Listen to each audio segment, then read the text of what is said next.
नमस्कार, आप देख रहे हैं आज तक। आपके साथ मैं हूं अंजना ओम कश्यप। और महाराष्ट्र के चुनावी रण में कई सारे किरदार हैं जो बड़ी बड़ी भूमिका निभा रहे हैं, लेकिन एक ऐसा व्यक्ति जिसने भारतीय जनता पार्टी को अप्रत्याशित जीत दिलाई 2014 में बतौर पार्टी अध्यक्ष 122 सीटें लाकर बीजेपी की झोली में, फिर 2019 में 105 सीटें। देवेंद्र फडणवीस जो कि उप मुख्यमंत्री महाराष्ट्र के हैं, जिन्होंने एक लंबा दौर देखा, क्योंकि जब 2019 में जीत हुई उसके बाद उद्धव ठाकरे चले गए पार्टी छोड़कर, युति छोड़कर, और उसके बाद महाविकास आघाड़ी में वो मुख्यमंत्री बने। 2022 में एकनाथ शिंदे की बगावत के बाद फिर से महायुति की सरकार बनी और उसी सरकार में वो डेप्यूटी के तौर पर इस बार चुनावी मैदान में है। मेरा पहला प्रश्न देवेंद्र फडणवीस जी, पहले तो बहुत स्वागत है आपका आज तक पर। पहला प्रश्न यही है कि देखिए, आपके नेतृत्व में पार्टी ने यहाँ पर सरकार बनाई, दूसरी बार भी मौका मिला, तीसरी बार आप लोग चुनावी मैदान में हैं। 2024 में ही लोकसभा चुनाव में महाविकास आघाड़ी का प्रदर्शन महायुति से बहुत अच्छा था। तो इन अभी जून के महीने से नवंबर के महीने आते आते क्या बदला है कि आप आश्वस्त दिख रहे हैं कि महायुति की सरकार बनेगी? क्योंकि तब आघाड़ी का प्रदर्शन अच्छा था, आप दावा कर रहे हैं विधानसभा में आपका प्रदर्शन अच्छा रहेगा, क्यों? अंजना जी, हवाओं का रुख बदल चुका है। जिस प्रकार से हवाओं को प्रदूषित करने का काम, विचारों को प्रदूषित करने का काम, फेक नैरेटिव चलाने का काम कांग्रेस और उस समय की आघाड़ी की सरकार ने किया था, हमने अब उनका चेहरा खुला कर दिया है। हम लोग विशेष रूप से लोकसभा के चुनाव में दो कारणों से हारे। पहला कारण ये था कि संविधान बदलेगा और आरक्षण जाएगा, इस प्रकार की बातें नीचे पहुंची। और महाराष्ट्र में ये मैं अपनी गलती मानता हूं कि हम लोग ये व्यवस्था ही नहीं बना पाए कि जिस तेजी से नैरेटिव फैला उस नैरेटिव को हम रोक पाए। हम नहीं रोक पाए तो उससे एक बहुत बड़ा हमारा वोटर उस चुनाव में हमसे खिसका। और दूसरी चीज, जिस प्रकार से महाराष्ट्र में वोट जिहाद का प्रयास ये कांग्रेस आघाड़ी सरकार ने किया, मसलन धुलिया जैसी एक सीट, जिस सीट पर 6 में से 5 कॉन्स्टिट्यूएंसी में हम 1,90,000 से आगे थे और एक मालेगांव सेंट्रल में इस प्रकार की वोटिंग हुई कि हम 1,94,000 से पीछे गए और 4,000 वोटों से हारे। ऐसी 12 सीटें हैं जिन सीटों पर 1 या 1.5 अल्पसंख्यक वोटों की सीटों के कारण हमको हारना पड़ा। बाद में हमारे ध्यान में आया कि पूरे तरीके से धार्मिक नेताओं को इस्तेमाल करते हुए, अल्लाह की कस्में देते हुए और धार्मिक स्थलों से आवाहन करते हुए एक प्रकार से वोट जिहाद यहां पर किया गया। अब ये दोनों चीजें संभव नहीं है। पहली चीज इसलिए संभव नहीं है कि राहुल गांधी ने अमेरिका में स्टेटमेंट देने के बाद और नागपुर में एक लाल संविधान दिखाया जिसके अंदर कोरे पन्ने थे। अब ये नैरेटिव वैसे भी समाप्त हो चुका और लोग भी जान चुके हैं कि आरक्षण देने वाले मोदी जी, आरक्षण लेने वाले मोदी जी नहीं है। इसलिए वो हमारा वोटर वापस आ गया है और वापस ये लोग वोट जिहाद का प्रयास तो कर रहे हैं, उलेमाओं के तलवे चाट रहे हैं, लेकिन अब वो एक कॉन्स्टिट्यूएंसी में हो पाएगा। एक कॉन्स्टिट्यूएंसी 5 कॉन्स्टिट्यूएंसी को नहीं हरा पाएगी।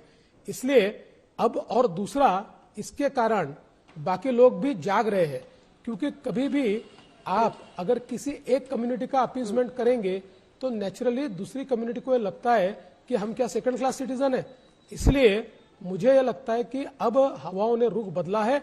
और सबसे बड़ी बात, पिछले 6 महीनों में जिस प्रकार की योजनाओं का क्रियान्वयन हमने किया, जिस प्रकार से इंफ्रास्ट्रक्चर के प्रोजेक्ट तेजी से समाप्त किए और हमने लोगों के लिए वो खुले किए, तो लोगों में एक बड़ी पॉजिटिविटी हम तैयार कर पाए, इसलिए जनता हमको चुन कर देगी। अच्छा, वोट जिहाद आप बार बार कह रहे हैं, तो क्या वोट का धर्मयुद्ध कहने वाले देवेंद्र फडणवीस भी ये मानते हैं कि योगी आदित्यनाथ का बटेंगे तो कटेंगे नारा या प्रधानमंत्री नरेंद्र मोदी का एक है तो सेफ है नारा ही आपको महाराष्ट्र जिताएगा? ये आपके लिए एक सूत्रधार नारा है महाराष्ट्र के चुनाव में?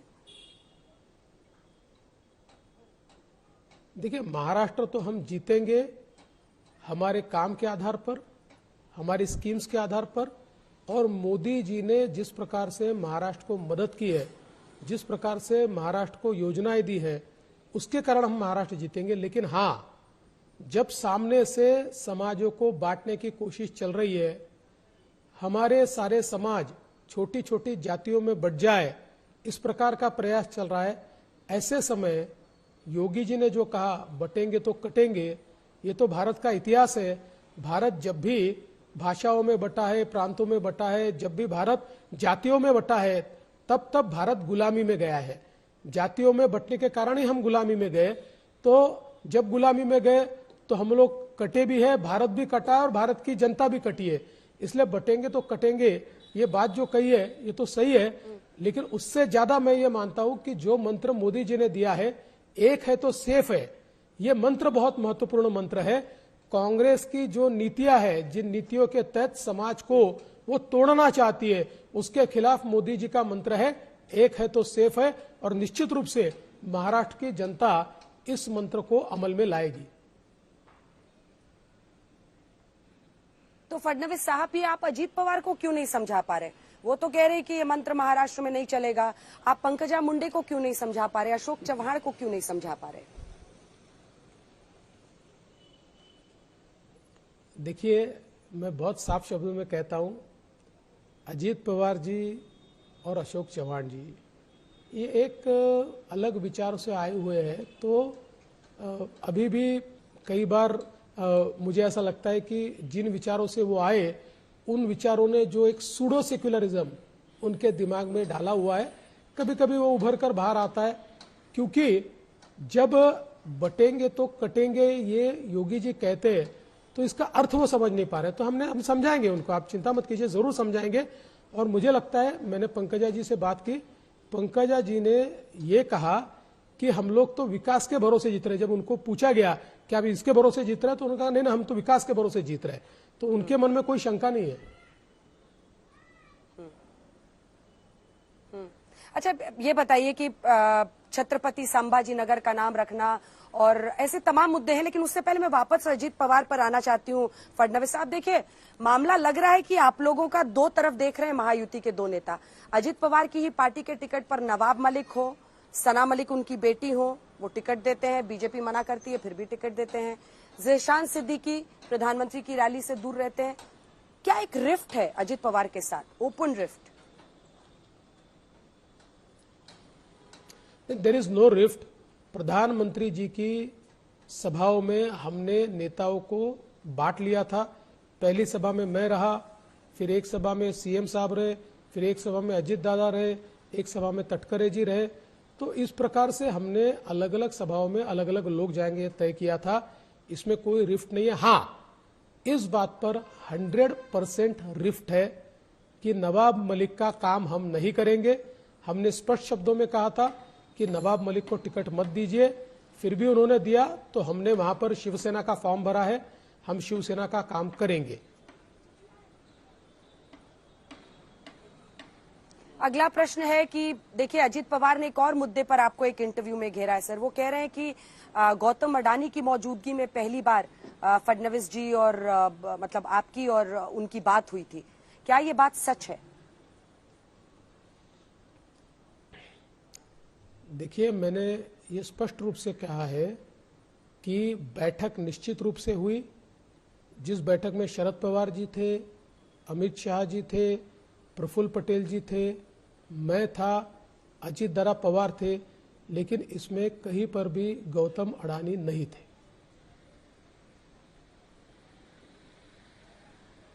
ठीक है, अब अगले प्रश्न पर आती हूँ, क्योंकि अगर हम देखें तो छत्रपति संभाजी नगर वाली जगह पर जब आप गए, जो कि पहले औरंगाबाद था, ये सच है कि 2022 के बाद आप लोगों ने वहां का नाम बदला। अभी मैं अहिल्या नगर में मौजूद हूँ, आप लोगों ने नाम बदला, लेकिन आप पहुंचते हैं वहां पर और कहते हैं सुनो वैसी, किसी का बाप भी पैदा हुआ तो वापस इसका नाम औरंगाबाद नहीं कर। क्या धर्म के ही आधार पर ये राजनीति चल रही है? और छत्रपति संभाजी नगर वहां का नाम रखना या अहिल्या नगर, ये सब आप लोगों का कोर एजेंडा है? मतलब हिंदुत्व के सहारे बीजेपी दिख रही है फडणवीस जी? देखिए, अगर आप मेरे भाषण सुनेंगे तो मैं 95% भाषण ये विकास पर देता हूं। क्या किया है, क्या करने वाले हैं इसके ऊपर बोलता हूं। 5% मैं जवाब देता हूं।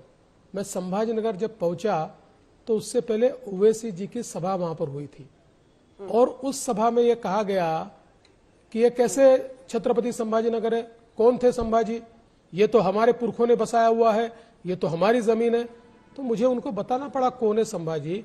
देश धर्म पर मिटने वाला शेर शिवा का छावा था, महापराक्रमी परम प्रतापी एक ही शंभू राजा था, ऐसे जिस संभाजी महाराज के बारे में कहा जाता है। और ये कहां से उनके पुरखों की भूमि हुई? छत्रपति शिवाजी महाराज की भूमि है, ये भूमि हमारे पुरखों की भूमि है। उन्होंने तो रजाकारों के माध्यम से हमारे ऊपर लगातार हमले किए, हमारे माताओं बहनों की अस्मत उस जमाने में रजाकारों ने लूटी है, तो ये कैसे उनकी भूमि हो सकती है? इसलिए उनको मुझे ये जवाब देना पड़ा कि आप इसको वापस औरंगाबाद नहीं कर सकते, ये छत्रपति संभाजी नगर है और छत्रपति संभाजी नगर रहेगा। ये मेरा जवाब था। मैं अपने आप से कोई चीजें बोलता नहीं हूं, लेकिन एक बात तो पक्की है, कोई ईंट फेंकेगा तो पत्थर से जवाब आएगा। शरद पवार पर आते हैं। क्या आप मानते हैं कि 2024 के चुनाव में शरद पवार बड़े फैक्टर थे और इस बार भी वो बड़े फैक्टर है, इसीलिए आपकी पार्टी उन पर हमला करने के लिए बहुत सोच समझकर बोल रही है? फडणवीस जी, देखिए, महाराष्ट्र में शरद पवार जी हमेशा ही फैक्टर रहे हैं और फैक्टर रहेंगे, क्योंकि महाराष्ट्र की राजनीति में जितनी मेरी उम्र है उतनी उनकी राजनीतिक उम्र है। तो उनको महाराष्ट्र की राजनीति समझती है। महाविकास आघाड़ी या ये जो गठबंधन तैयार हुआ है, ये शरद पवार जी ने तैयार किया हुआ है, शरद पवार जी ही इसको चलाते हैं। कभी उद्धव जी को ऊपर करते, कभी कांग्रेस को ऊपर करते, कभी इनको नीचे करते, कभी उनको नीचे करते। तो रिमोट कंट्रोल तो पवार साहब के हाथ में है। लेकिन ऐसा नहीं है, मूल रूप से इस बार की हमारी लड़ाई कांग्रेस के खिलाफ है। सबसे बड़ी पार्टी के रूप में कांग्रेस लड़ रही है और बीजेपी के खिलाफ तो सबसे ज्यादा सीटों पर सीधी लड़ाई कांग्रेस के साथ है। इसलिए हमारा सीधा वार या हमारी जो बातें होंगी वो तो ज्यादा कांग्रेस के खिलाफ होगी। जहां पर हम लोग शरद पवार जी की पार्टी के खिलाफ लड़ रहे हैं वहां हम उन पर बोलते हैं, लेकिन जहां पर हम कांग्रेस के खिलाफ लड़ रहे हैं वहां तो कांग्रेस पर ही हमको हमला करना पड़ेगा। कांग्रेस को ही उनका असली चेहरा क्या है दिखाना पड़ेगा, तो दिखाने की कोशिश हम कर रहे हैं। 75 सीटें ऐसी हैं जहां पर बीजेपी और कांग्रेस की सीधी लड़ाई है सर, लेकिन वापस आते हुए 41 सीटें ऐसी हैं जहां शरद गुट और अजित गुट के बीच में सीधी लड़ाई है। क्या अजित पवार महायुति के लिए कमजोर कड़ी साबित हो सकते हैं, यह आशंका आपको है? क्योंकि 24 के लोकसभा चुनाव में भी यही हुआ था, सबसे कम सीटें और स्ट्राइक रेट उन्हीं की थी। जहां श्री अजित पवार जी और श्री शरद पवार जी की पार्टियां आमने सामने लड़ रही है, मैं दावे के साथ कहता हूं अजित पवार जी की पार्टी ये भारी पड़ेगी।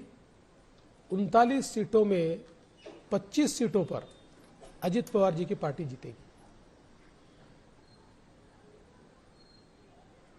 अब एकनाथ शिंदे और उद्धव ठाकरे के बीच की लड़ाई, 53 सीटें ऐसी हैं जहां पर यहां पर सीधा मुकाबला है।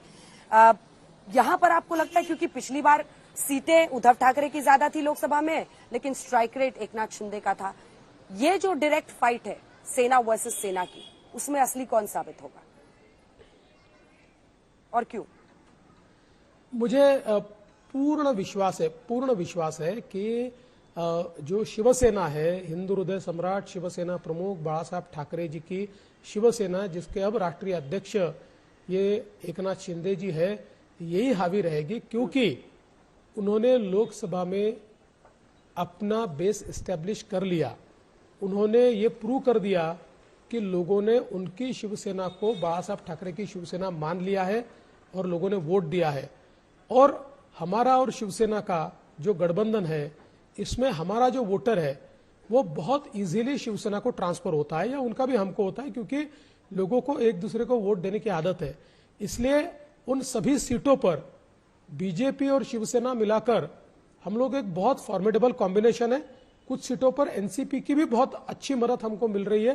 तो मुझे लगता है कि इन सीटों पर वापस एक अच्छा स्ट्राइक रेट ये एकनाथ शिंदे जी की शिवसेना का होगा। सर, एक तरफ है आपका लाड़की बहन योजना, दूसरी तरफ सोया और कपास के किसानों के मुद्दे पर एक तमाम जो विपक्षी पार्टियां हैं आपको घेर रही हैं। जब आप हिंदू मुस्लिम करते हैं वो कहते हैं कि देखो मराठा आरक्षण के मुद्दे को पीछे करने के लिए ये मुद्दा उठाया जा रहा है। क्या लाड़की बहन योजना शेतकारी जो किसान है उनके मुद्दे पर भारी पड़ेगी, आपके लिए वाकई गेम चेंजर बनेगी, या फिर सोया और कपास के किसानों को सही मूल्य ना मिलना ये एक बड़ा चैलेंज है यूटी के लिए? देखिए, पहली बात तो है कि ये दोनों को पैरेलली हम लोग उसका पैरेलल नहीं ड्रॉ कर सकते। लाडली बहन योजना अपनी जगह है, वो गेम चेंजर बनने वाली है, लेकिन जहां तक सोयाबीन और कपास के किसानों का सवाल है तो पिछले वर्ष सोयाबीन और कपास का भाव इंटरनेशनल मार्केट में नीचे गया तो मार्केट एमएसपी के नीचे आया। हम लोगों ने उस समय घोषणा की थी कि जितना डिफरेंस है प्राइस का वो राज्य की सरकार देगी, लेकिन ये लोकसभा के चुनाव आए और उसके कारण हम लोग आचार संहिता में वो नहीं दे पाए, लेकिन लोकसभा के चुनाव के बाद वो प्राइस डिफरेंस हमने दे दिया और उसके कारण किसानों को अब ये विश्वास है, हमने घोषणा की है इस साल भी एमएसपी में और मार्केट में जो प्राइस डिफरेंस होगा, क्योंकि खरीफ का तो मतलब बिक्री जो अभी चल रही है वो दिसंबर तक चलेगी, तो हमने कह दिया है कि जो प्राइस डिफरेंस होगा वो हम किसानों को देंगे। तो मुझे लगता है कि किसानों का हमारे ऊपर विश्वास है। साथ में हमने 400 केंद्र खोलकर सोयाबीन की खरीद भी शुरू कर दी है। सोयाबीन की खरीद में हमको प्रॉब्लम यह आ रहा था, इस बार डिलेड मॉनसून के कारण मॉइस्चर कंटेंट ज्यादा था, 12% से ऊपर था। हम लोगों ने केंद्र सरकार को विनती की थी पिछले समय कि आप जो मॉइस्चर कंटेंट है उसको 15% तक अलाउ कीजिए और 12% और 15% में जो डिफरेंस है वो स्टेट गवर्नमेंट देगा। तो केंद्र सरकार ने करीब करीब वो भी मंजूर कर दिया है। तो अब बहुत तेजी से इसकी खरीद चालू हो गई है। करीब करीब 1.5 लाख किसान ऑलरेडी सेंटर्स पर जाकर अपना माल दे चुके हैं और वो खरीद प्रोसेस में है। तो मुझे लगता है एक और एमएसपी पे खरीद भी हम करेंगे और जहां पर किसानों को एमएसपी नहीं मिलेगी वो मार्केट में बेचेंगे, वहां पर हम लोग उनको भावांतर योजना के तहत पूरा पैसा देने वाले हैं। ये बात हमने किसानों तक पहुंचाई है। साथ साथ हमने किसानों को बिजली मुफ्त में दी है। किसान इस बात से बहुत हर्षित है कि अब किसानों को बिजली का बिल नहीं भरना पड़ता। पिछले कुछ महीनों में जो भी बिल उनके पास गया वो 000 का बिल गया, क्योंकि उनका बिल ये राज्य सरकार ने भरा है। और एक चीज और अंजना जी कहना चाहता हूं, ठीक है, आखिरी के 2 सवाल सर की बात की, विपक्ष कहता है, ठीक है हाँ, एक चीज मैं कहना चाहता हूं कि मराठा आरक्षण तो हमने दे दिया, 10% आरक्षण है। मैं विपक्ष को सवाल पूछना चाहता हूं, आपका घोषणा पत्र आया उसमें मराठा शब्द का उल्लेख ही नहीं है, मराठा आरक्षण के बारे में आपने बोला ही नहीं है। अगर ये इतना महत्वपूर्ण मुद्दा है तो आप कम से कम घोषणा पत्र में कुछ तो बोल देते। कुछ नहीं बोला आपने, क्योंकि आपको पता है क्या होने वाला है। ठीक है, अब आखिरी सवाल है सर। एक तो कन्हैया कुमार ने आपकी पत्नी पर पर्सनल कमेंट किया कि वो रील बनाती रहती हैं, उस पर आपका जवाब, और साथ ही देखिए आपके जितने फॉलोअर्स हैं, बीजेपी के कार्यकर्ता हैं, मैंने सांसदों से बात की है, मंत्रियों से बात की है, सब चाहते हैं आप सीएम बने, वो आपके लिए काम कर रहे हैं। इस पर आपका जवाब चाहूंगी, क्योंकि 148 सीटों पर बीजेपी लड़ रही है, 3-4 अपने साथी मिला लीजिए आरपीआई वगैरह, तो 152 पर आप लड़ रहे हैं।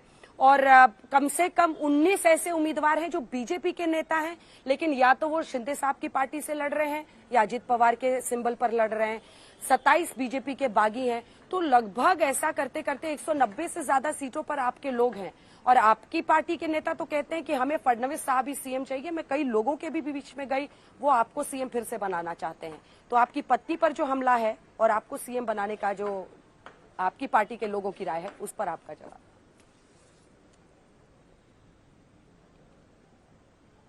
जब हार से बौखलाहट होती है तो इस प्रकार के हमले किए जाते हैं। इन हमलों से कांग्रेस वालों की, कन्हैया कुमार जैसे नेताओं की, महिलाओं के प्रति मानसिकता इससे हमारे सामने आती है। लेकिन मुझे इसलिए फर्क नहीं पड़ता, ये पहली बार नहीं हुआ है। पिछले 5 वर्षों में कांग्रेस शरद पवार की पार्टी, उद्धव ठाकरे की पार्टी पूरी ट्रोल आर्मी के साथ मेरी पत्नी पर हमला करती रही, उसको बदनाम करती रही, लेकिन न मेरे खिलाफ उनको कुछ मिला, न मेरी पत्नी के खिलाफ उनको कुछ मिला। मेरी तो सिरे से बाल से लेकर नाखून तक सारी इंक्वायरी कर ली, लेकिन कोई चीज नहीं उनको मिली। तो इस प्रकार के ट्रोल आर्मी के माध्यम से हमले किए, बहुत गंदी बयानबाजी की, गंदे वीडियोस तैयार किए, लेकिन मैंने मेरी पत्नी को ये कहा हम संयम रखेंगे, क्योंकि झूठ की उम्र कम होती है और सत्य परेशान हो सकता है लेकिन पराजित नहीं हो सकता। आज इनके इन हमलों के कारण समाज में इनका चेहरा खुला हो गया और महिलाओं के प्रति किस प्रकार का इनका बर्ताव है, किस प्रकार का इनका व्यवहार है, ये तो महिलाओं को कमरे में बंद करके रखना चाहते हैं, ये बाहर नहीं लाना चाहते। ये जो कांग्रेसी मानसिकता है, ये मानसिकता सामने आ गई। दूसरी बात आपने जो कही, मैं हमारे सभी कार्यकर्ताओं को धन्यवाद देता हूं, लेकिन हमारी महायुति में ये बात पक्की हो गई है कि सीएम के प्रस्ताव पर, नाम पर फैसला ये चुनाव के बाद होगा। देखिए, अभी एकनाथ शिंदे जी हमारे सीएम है, सरकार उनके नेतृत्व में चल रही है, सरकार मैंडेट मांग रही है, नई सरकार चुनकर आती है तो वापस सीएम का चुनाव करना पड़ता है। उस समय हमारे तीनों नेता, एकनाथ शिंदे जी उनकी पार्टी के राष्ट्रीय अध्यक्ष है, अजित पवार जी उनकी पार्टी के राष्ट्रीय अध्यक्ष है, और हमारी पार्टी का पार्लियामेंट्री बोर्ड हमारे राष्ट्रीय अध्यक्ष जी को ऑथराइज करता है। ये तीनों नेता बैठेंगे और तय करेंगे, जो वो तय करेंगे वो मुख्यमंत्री होगा। हमारे यहाँ मुख्यमंत्री की कोई रेस भी नहीं है और मैं किसी रेस में नहीं हूं। देवेंद्र फडणवीस जी, आप आज तक पर आए, आपने हर सवाल का जवाब दिया है और उम्मीद है 23 नवंबर को फिर नतीजे जो भी रहते हैं आपसे फिर चर्चा होगी। बहुत बहुत धन्यवाद आपका आज तक पर हमारे साथ आने के लिए। तो देवेंद्र फडणवीस जो कह रहे हैं कि मुख्यमंत्री की रेस में मैं नहीं हूं, मेरी पत्नी पर निजी हमले होते रहेंगे, लेकिन इसके बावजूद वो आश्वस्त हैं कि महायुति की फिर से बनेगी सरकार। देश दुनिया की बाकी खबरों के लिए देखते रहिए आज तक। धन्यवाद फडणवीस साहब।